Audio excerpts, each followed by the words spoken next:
on this. But And now, so do we get to see Tommy the bear? no. Okay, all right. You get to see you get to see our Blessed Mother here. Let's see where Okay, there, okay. There she is. Okay. and you get to see the mess of books behind me.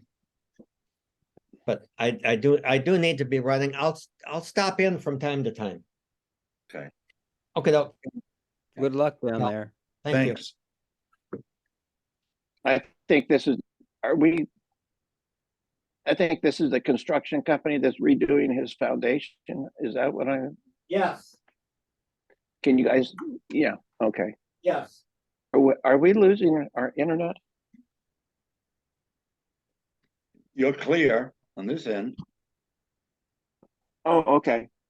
And so Frank had asked Fred, and it was before you came on, and maybe now that we've got more folks at appropriate time, but I don't know what the difference is between, as well, we're talking about how the move from a focus on Plato in its theology to a focus where Aquinas then brought up Aristotle, introduced Aristotle. What does that all mean to a layman? Fred, Frank, Johnny, can you explain what the differences are to me? What does it mean? In my opinion, it has to do with the fact that Aristotle is Platonic, but he offers the option of what we call analogy. And since what the faith is really about is a mystery, we can't completely or adequately understand it. And therefore we use analogies. And that was when in the Middle Ages, the church, in a certain sense, switched from Plato to Aristotle, who was an Platonic. He had more things in his philosophy that were available to the church's use than Plato really afforded. So he wrote treatises, whereas Plato wrote dialogues, and they were dramas, but Aristotle's works were basically theoretical. And so they provided analogies for the mysteries of the faith in a way that Thomas Aquinas made use of, and that the church has sort of followed. And it's a wonderful thing in the sense that analogies really admit that the basic teachings of the church are mysteries, which means de facto they really go beyond the possibility of human understanding adequately. And so what we do instead is use analogies for the mysteries. And that was a wonderful accomplishment of Thomas Aquinas, and a wonderful thing. And so if you don't use analogies, then how did people understand or try to understand these mysteries beforehand? Did they believe that they could understand them, that they could fully understand, that was within our competency to understand them? Or I don't think they never ever believed that they could fully understand the mysteries, but they did their best. And so what de facto happened was that really from the time of Augustine till Thomas Aquinas, Augustine was the church's theologian.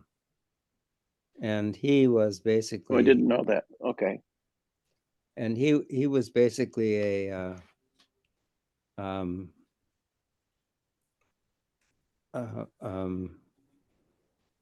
person who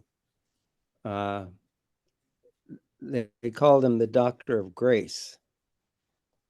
And grace means the unmerited favor of God, which goes beyond our understanding adequately. And so Thomas Aquinas made use of Aristotle and his notion of and drawing analogies from philosophy for the mysteries of theology. So you had a twofold framework. On the one hand, you had the mysteries, which we recite in our prayers and in our creeds. But on the other hand, we have a trail of attempts to understand the mysteries in order to communicate the revelation to people who have the questions about the meaning of the mysteries. Some people have the grace not to worry about understanding too much. They have some grasp of the mysteries, and they believe, and they live wholesome lives in their belief. But nevertheless, human nature spontaneously asks questions for understanding. And if you had kids, maybe you do have kids, I think, and you were a church-going person, the kids spontaneously ask questions about things that are going on in a house that's religious, a household that's religious. And so they ask further questions spontaneously. You don't have to make them ask or whatever. They just spontaneously ask. And since the questions concern things that are strictly beyond our capacity to understand, that's why they're called mysteries. We have analogies, which are something more proportionate to our capacity to understand, as a way of kind of giving a plausible understanding of the mystery that in general the church has developed through the years, especially in the years when in the Middle Ages, when questions arose that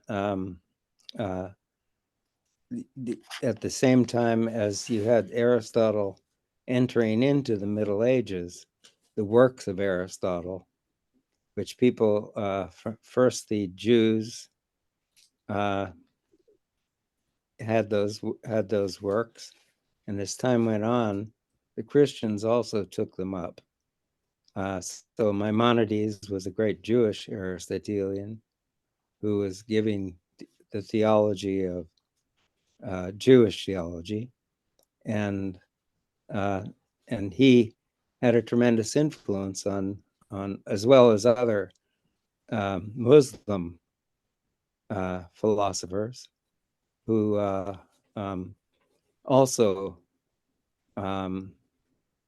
were involved in Kalam, which was trying to understand the mysteries, and they found Aristotle to be a tremendous help in forming analogical understandings of the mystery of faith.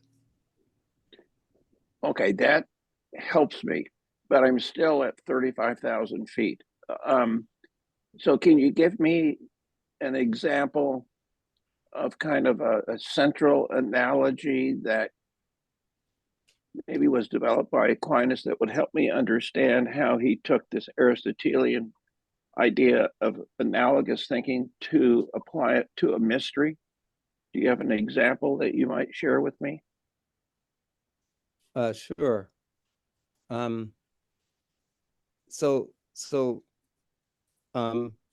Just as we have reason, we also have faith. and reason asks questions about the mysteries of the faith. And so God gave us reason as well as faith. And so we use our reason to form plausible understandings of the mysteries of the faith that are called analogies, which are in some sense perspicuous for reason, and perspicuous in the sense that you're not pretending to fully understand the mystery because that's beyond our comprehension, but you're giving an account, logon tithonai, to give an account of the mystery in terms that reason can comprehend. And those are called analogies. Does that make sense? Yeah, but I'm searching for an example of one. Fred, would the notion of God, the Trinity being a community, be an analogy? Sure. Okay. Sure. Okay. It is. Okay. And yeah, kind of a speculative, forgive me for asking a kind of a totally speculative question. Would the Western Church have been more sensitive to the mysteries of the faith if Plato was in the ascendancy rather than Aristotle? Oh, that's in some sense that's the case. That I think orthodoxy is much more a Platonic. So reason and faith. For reason, we went along with Aristotle, but the Orthodox tradition is much more Platonic, and they draw their analogies from Plato in a creative way, and that's what the church did in the early centuries. So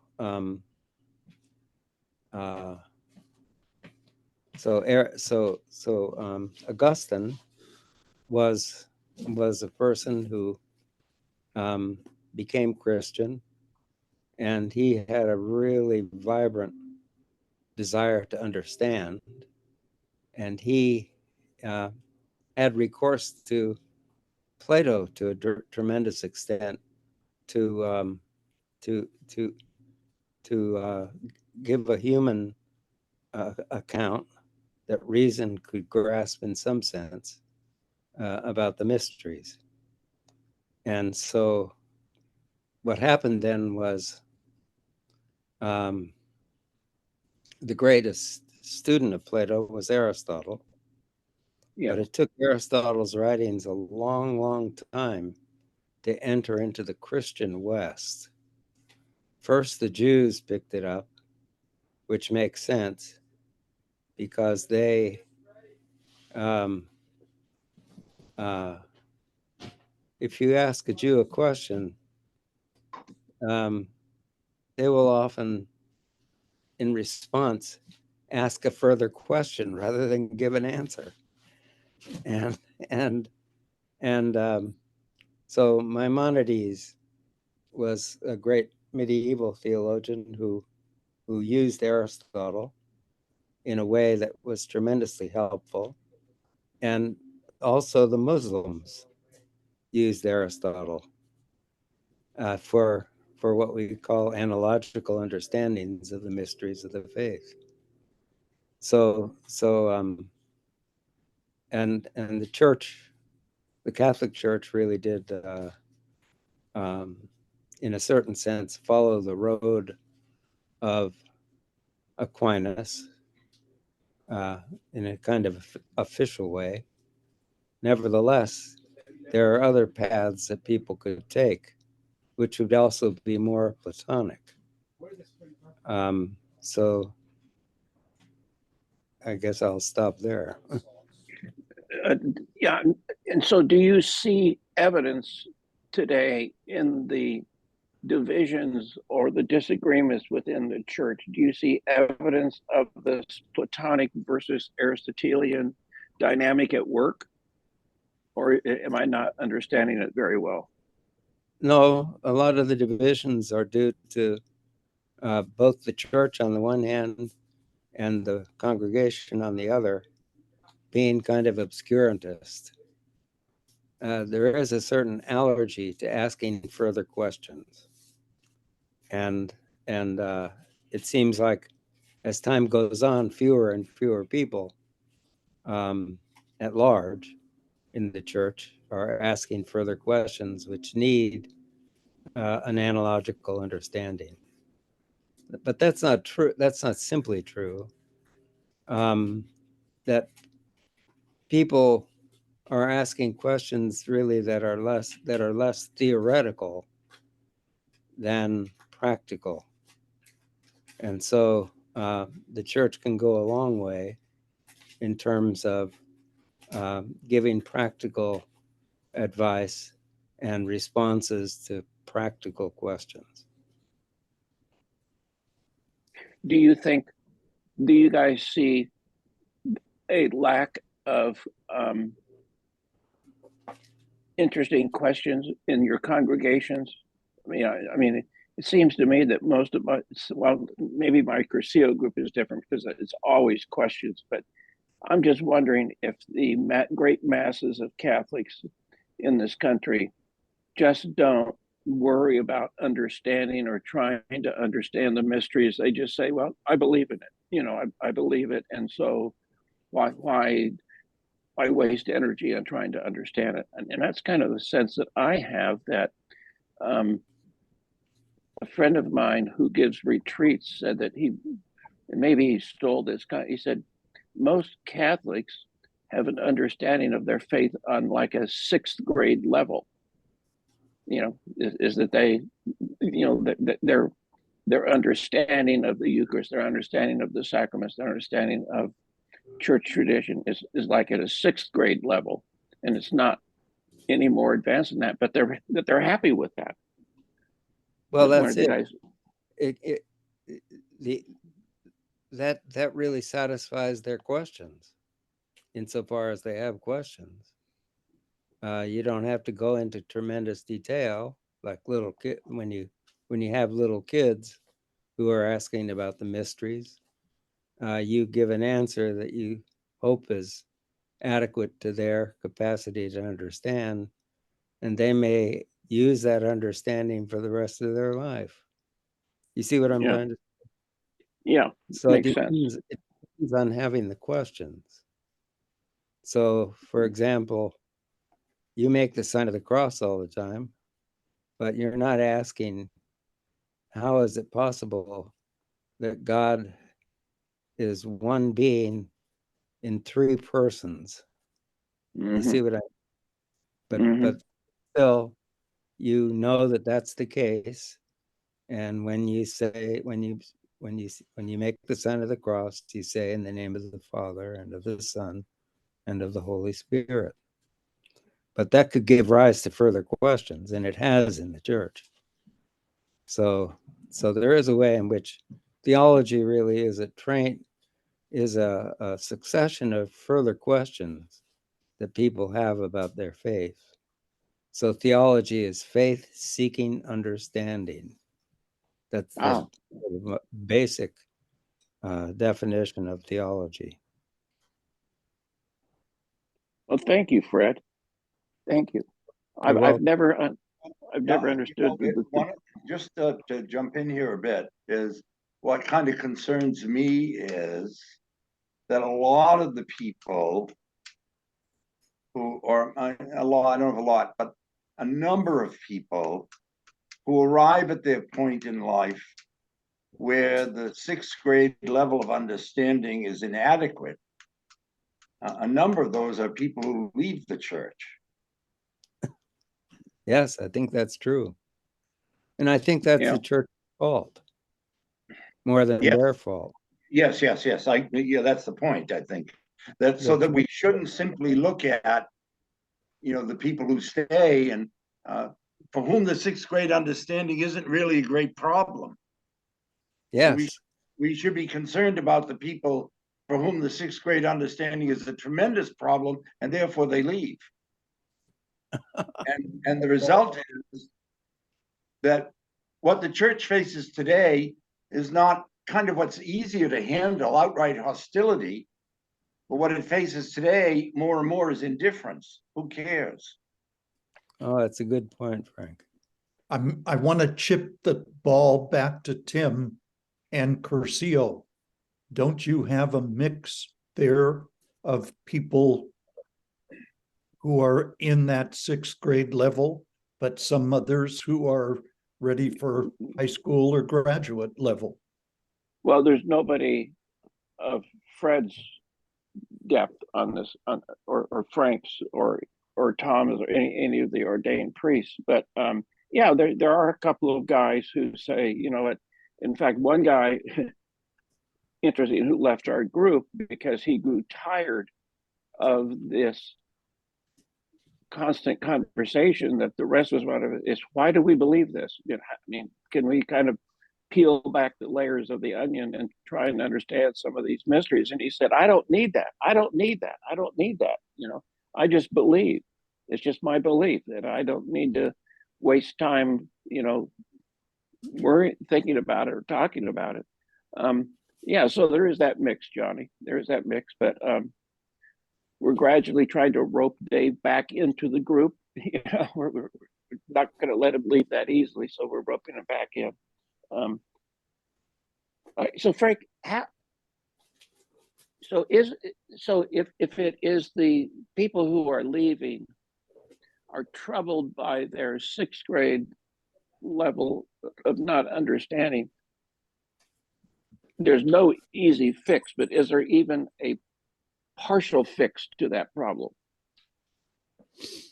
Well, I don't know if there's a partial fix, but I do think it sends the church a message that we need to find a new, dare I say, hermeneutic, a new way of appreciating the different kind of understanding that people have in our lives today, and how we can impress upon them the depth of our message to give meaning to them, even with that new way of thinking. That makes sense? Yeah, except do you see any? So in other words, if you have a diocese with a renewal program that says the elements of the renewal program are increased adoration and increased press for increased vocations of priests, etc., which in and of themselves are fine. But if there's nothing else, it's same old, and people will respond to it. Do you see any evidence of this effort happening? I mean, I'm just thinking of in Charlotte area, I don't see anything. My former pastor said, well, we need more catechesis. You know, we need to lecture more about this or that. A different catechesis.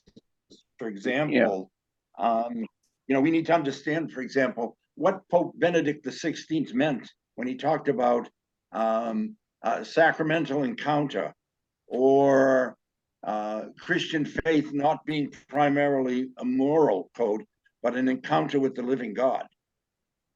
And how do we explain to people? So, for example, if we persist on banging away again, if your friend's catechesis is, you know, another round of transubstantiation and real presence, as valid as they may be and have been in their time, without an effort to bring people to the table of the Eucharist, understanding there that they actually encounter the person of Christ when they gather to celebrate the Eucharist, rather than worrying about whether or not they can parse real presence or transubstantiation.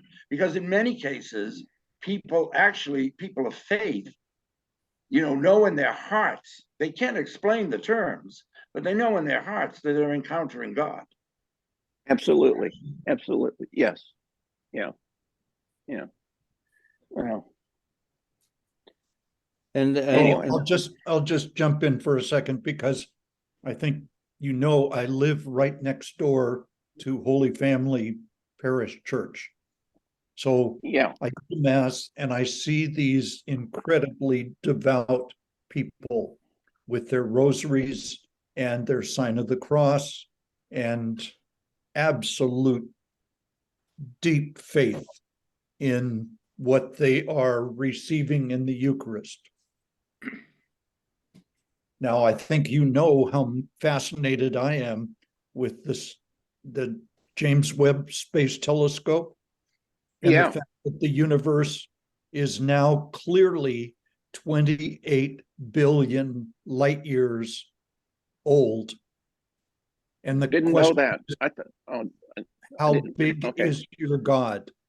And let's discuss, how can I appreciate God touching the world through the church and the Eucharist, and the fact that God is so much bigger than any of us ever thought.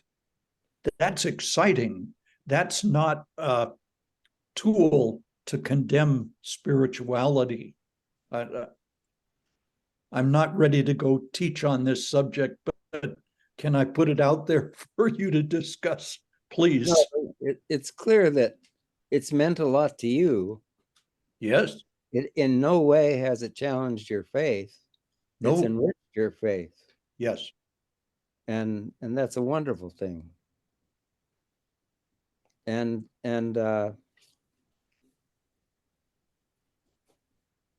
so the big problem, it seems to me, in the church, and it kind of goes back to Frank's same old, is that the church has kind of shunted aside real questions. Yes. And you must remember the days when you were in grammar school and some kid asked a question about the faith, and the teacher would say, well, that's a mystery. She might as well say, forget about it. Yeah, you're right. You're right, Fred. Yeah, you're exactly. Yeah. Or the answer would be, oh, you're not supposed to understand that. You're just supposed to believe it. Don't understand it, but believe it. Yeah. Yeah, exactly. And so, so much, so it could be, and this came up in my mind when you said that, is that I remember teachers who said that to question kids in the classes I was in, asking those questions. But there was some way in which, when they said it's a mystery, we can't understand it, there was something about their own genuineness and holiness that, in a way, made up for the lack of an answer. In other words, their genuineness and their witness really did fill in, even though it didn't answer the question.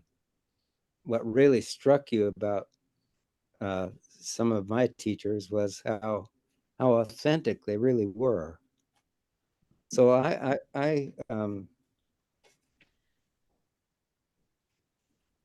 was sent to a Catholic school for the first time in the 7th grade. Oh, And, okay.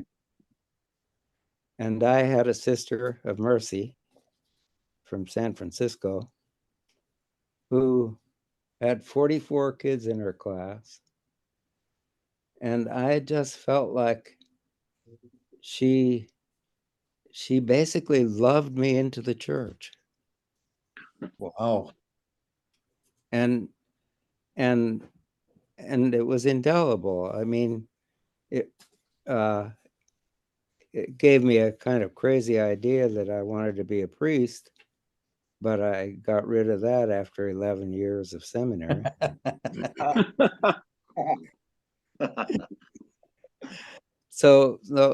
But nevertheless, it was that really genuine love and care that the person lived out that made all the difference.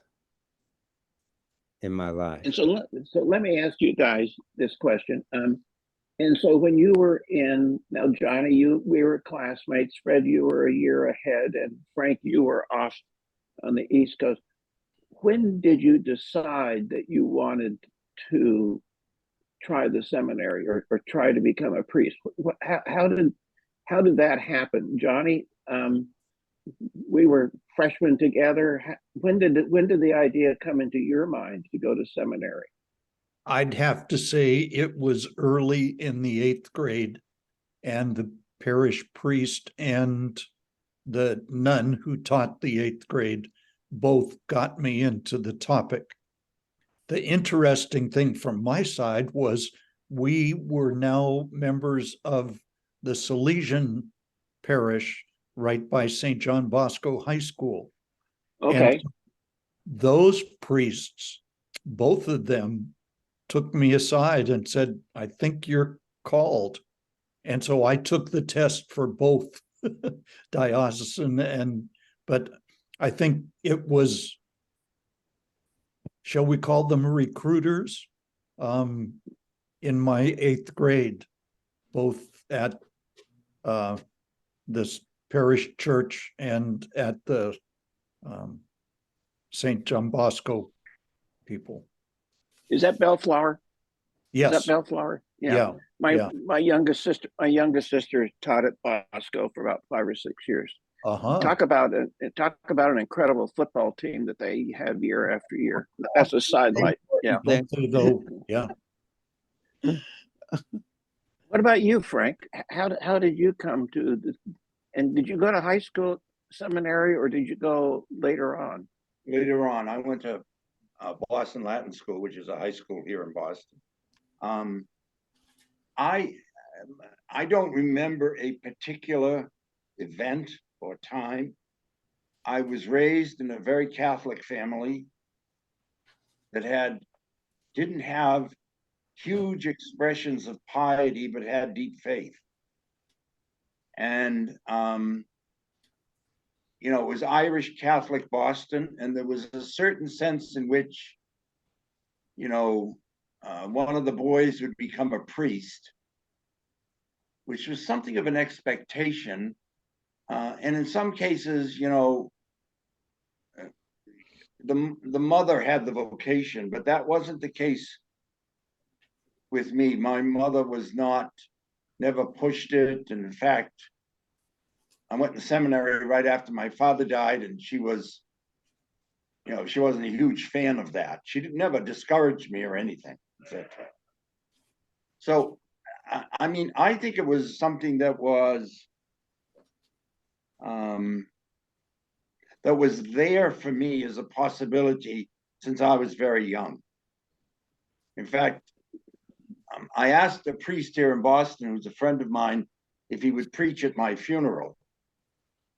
And one of the things he said was that his observation of me was that I was a priest from birth. Oh. Wow. So there was a certain kind of inevitability about it that didn't say that I didn't have a Damascus experience or any of that. And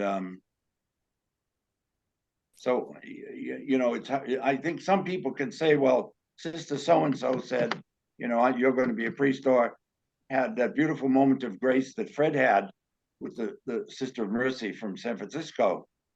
I didn't have one of those, but I think I had, I lived in an environment where was kind of an osmosis of grace. Now, were you the only boy in the family? No, I had an older brother who, in the typical profile of an Irish Catholic family in Boston, was a politician. One was a politician. Okay. And so you're supposed to have a politician, then a priest, or is it a priest, then a politician? Yeah. Well, I don't know if there's a particular order, but anyway, my family, the way it happened, that the politician was the older one. Frank, you've created a curiosity in my mind of that time that you lost your father. Mm-hmm. He passed away at a very important time in your life.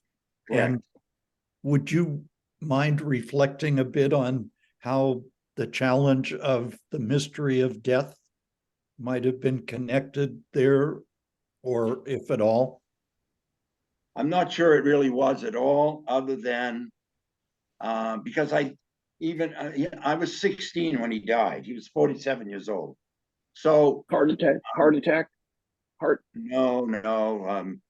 Actually, the immediate cause of death was staphylococcal pneumonia. At the time, they didn't have effective no. antibiotics. But a limited opsary showed tumors in his lungs, so it was lung stuff basically. No, I kind of think that because of the way I grew, there was kind of I don't want to say a bubble around me, but there was an ether around me that brought me back again and again to the fact that I might be a priest. And I don't think it was actually my father's death may have been a thing of I considered whether I should slow down because my mother needed support. I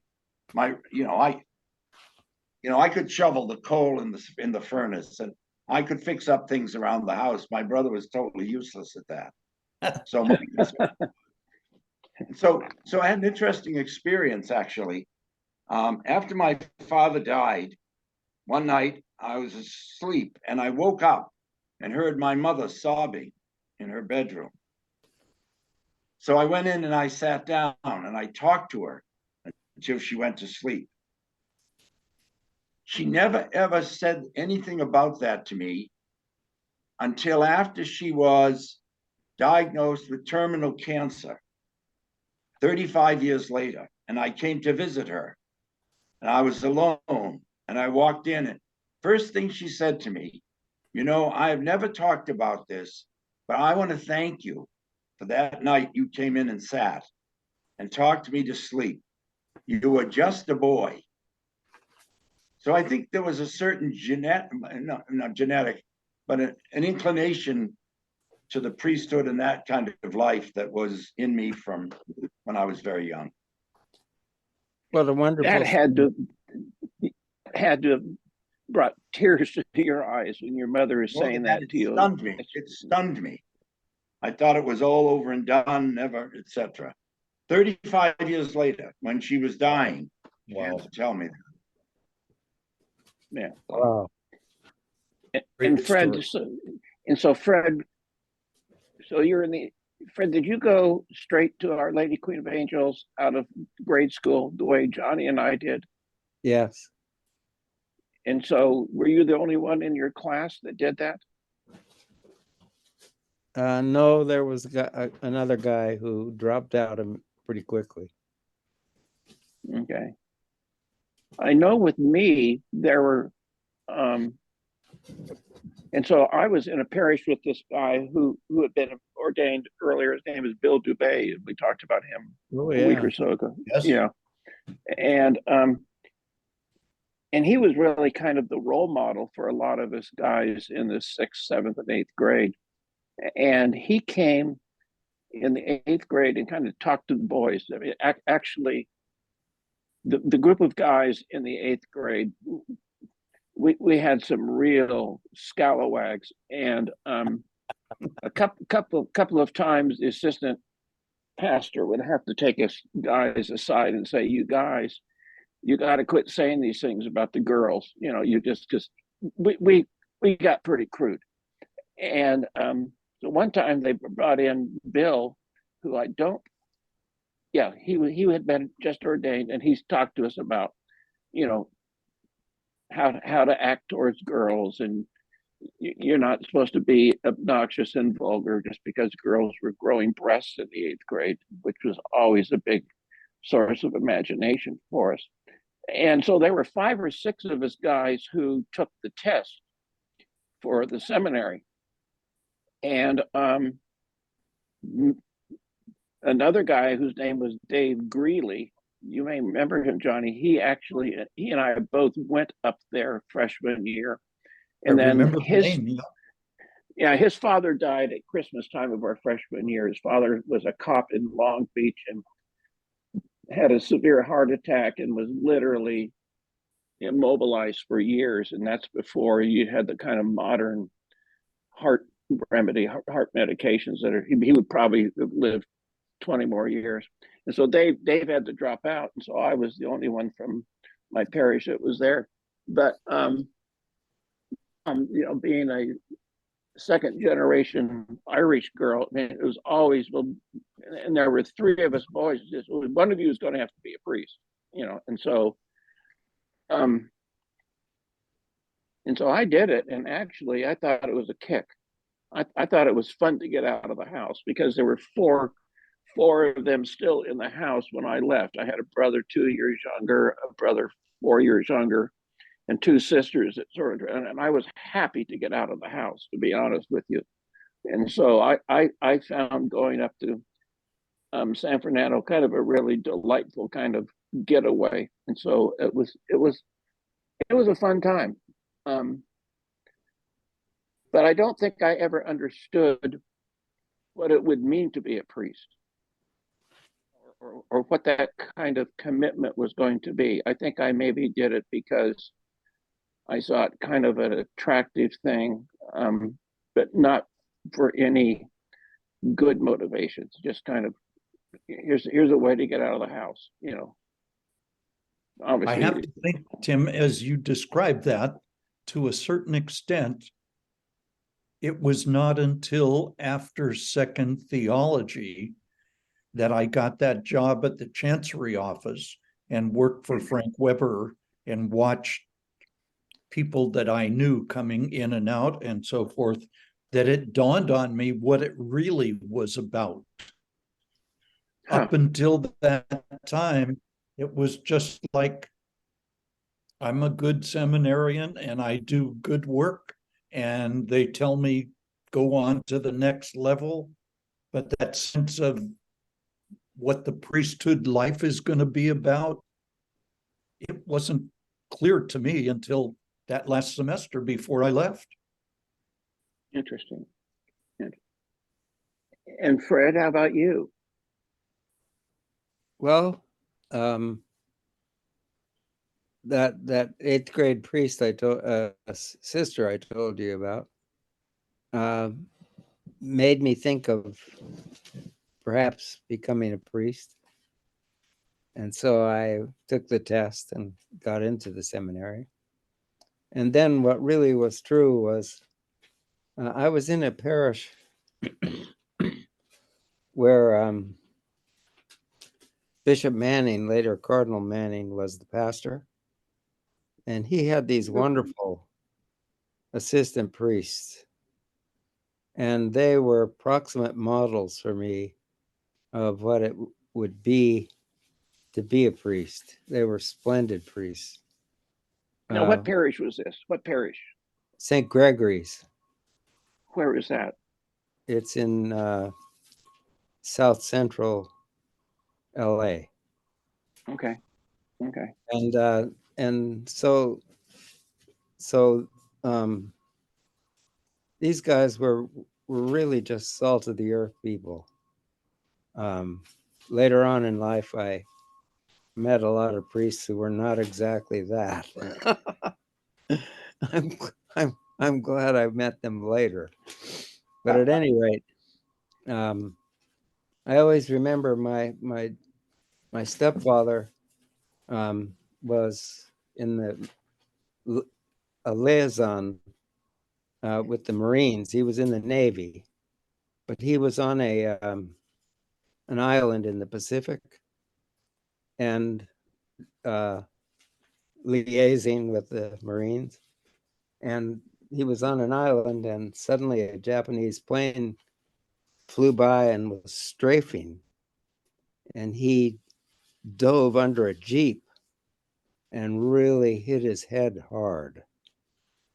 And so when I was 16 and already a seminarian, he had been having, for almost all the time that I knew him, tremendous headaches.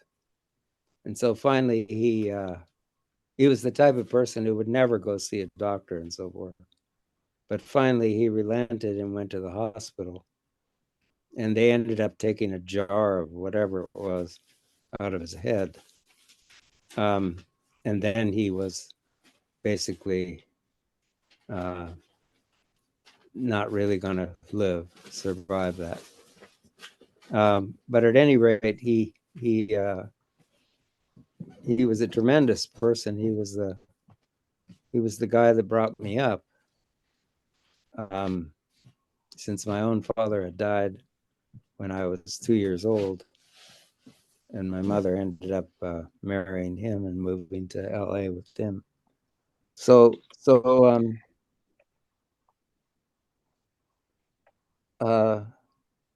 when he went to the hospital finally, after having years and years of severe headaches, they took a whole jar of whatever it was out of his head.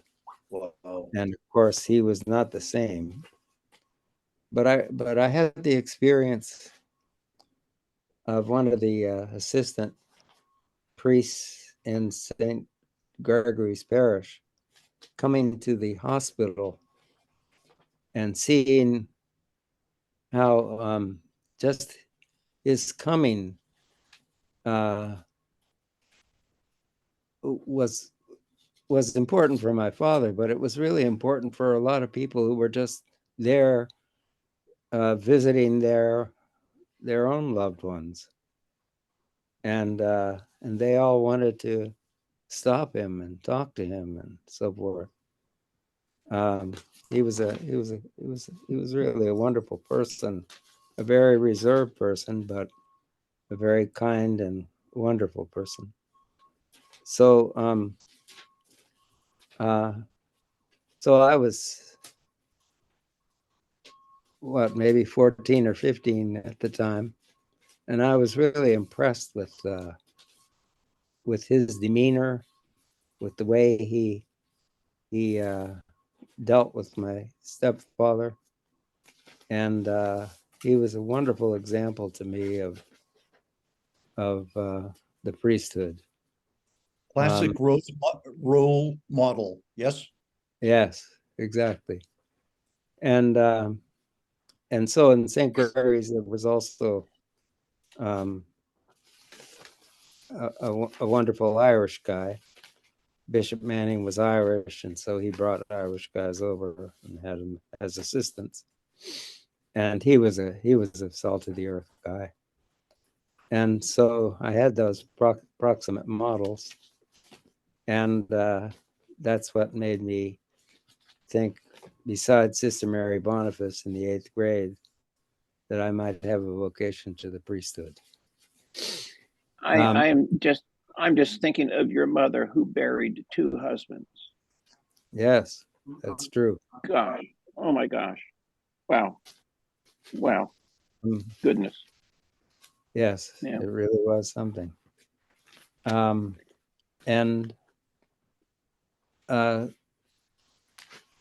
when my mother was estranged from the faith, she was a Ukrainian, baptized in the Ukrainian Orthodox Church. And when she married my father, who was the Navy guy, they met in New York when he was done with the service, and moved, and they went together with me in the train to California to settle where he had come from. And when I was, as I said, 15, maybe beginning to be 16, he his whatever happened in his head due to that diving under the Jeep became so painful that he had to go to the hospital, and they took a big jar of whatever out of his head. He must have been suffering for years. That's exactly true. And part of the suffering meant suffering for the family, because really, in a certain way, to counter the pain, he really was an alcoholic. And that was a certain kind of idea, ordeal Yeah, for me. yeah, Um, it had. but he raised me, and he was a wonderful man, really. And if he didn't have that awful thing in his head, probably he wouldn't have become an alcoholic.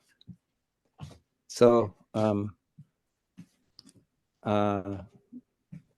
so it's a toss up for me, thinking back on it, whether I was escaping from the alcoholic family when I went to the priesthood or went to the seminary, or really thought I had a vocation. But I did have those priests whom I admired so much in my parish.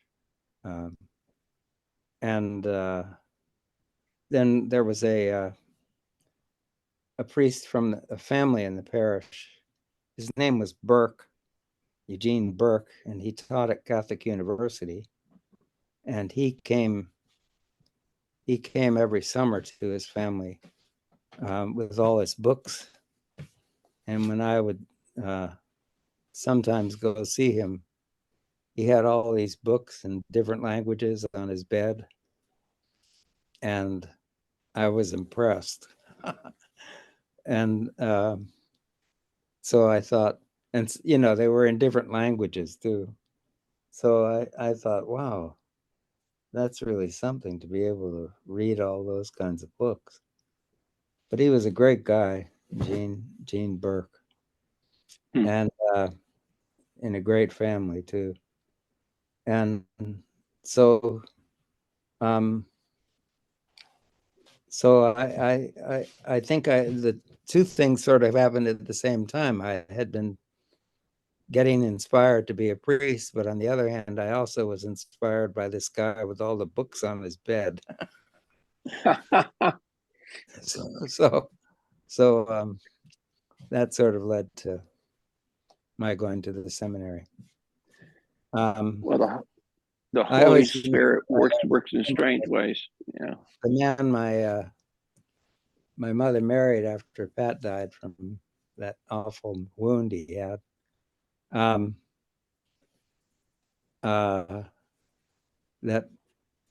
I was impressed with Burke's learning. He was a really good guy, and he taught at Catholic U, and he was a Paulist, and I think there's a certain way in which his example led me to think that I wanted to also have the live the intellectual life. And I remember one day my stepfather came in my room and I was reading some kind of book, and he said, "Oh, you're going to be an intellectual." So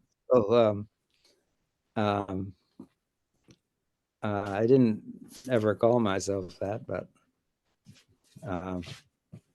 somehow or other that kind of happened. So I've been talking too long. No, you haven't. No. Thank you for sharing. Sure. Well, Tom has not come back, and so I'm wondering, unless there's something that we need to share, if we could maybe cut this short today. What do you guys think? I vote yes. I Frankie, just want to can I make one quick comment on Johnny's thing about the Webb telescope and the How big is your God? billion years? And kind of how does God fit into that? I think it'd be interesting to think in terms of the 28 billion years, rather than in an understanding of time. If we thought about it in an understanding of depth, it was kind of like Teilhard's issue, that there was this kind of conversion, this drive to convergence, rather, that happened between what he knew from his science and philosophy and what he knew from his faith and theology and understanding of God. and that somewhere out there, the convergence would be complete in what he called the omega point. So that trying to figure out how God fits into a space that's 28 billion years, it might be more fruitful to think about how God fits into understanding of the more and more and more that we experience the incarnation, the deeper and deeper our relationship with God comes until the omega point when we're totally one with him. I couldn't vote more yes. It is a both and for me. I'm not sure others that I deal with are ready for that, but I agree 100%. That reminds me of the Jesuit Magis. You could always do more, be more faithful, etc., etc. But also the greatness of the universe that we're part of. Yes. So I really appreciate Yes. your sharing that, Johnny, and also Frank's comment on it. Yeah. Well, you guys have a beautiful weekend. We are in the depths of fall right now, and I'm sure you guys up in Boston area are too. I mean, probably, well, all of the maples have lost all of their leaves. The oaks are variable. Some of them hang on to their leaves until January. Some of them are gone now, but it's a beautiful time of the year. It's just, maybe the fall is my favorite time. You know, There are a just, lot of people here where I live who feel the same way. They've put up posters. Fall is my favorite season. Of course, there's no difference between fall and January or July or March with you guys out there in Orange County. You wouldn't know the Not so difference. much. Gerard Well, Manley Hopkins wrote a wonderful poem that starts off with Margaret, are you weeping for autumn leaves unleaving? And at the end of the poem, there are several verses, several lines to it. It says, "It is for Margaret you weep." So have a good autumn. Yeah. On that note, we'll see you guys next week. Bless you all. Okay. Look Yes. forward to it. God bless Bye-bye. all. Thanks. Bye. Bye-bye. Bye.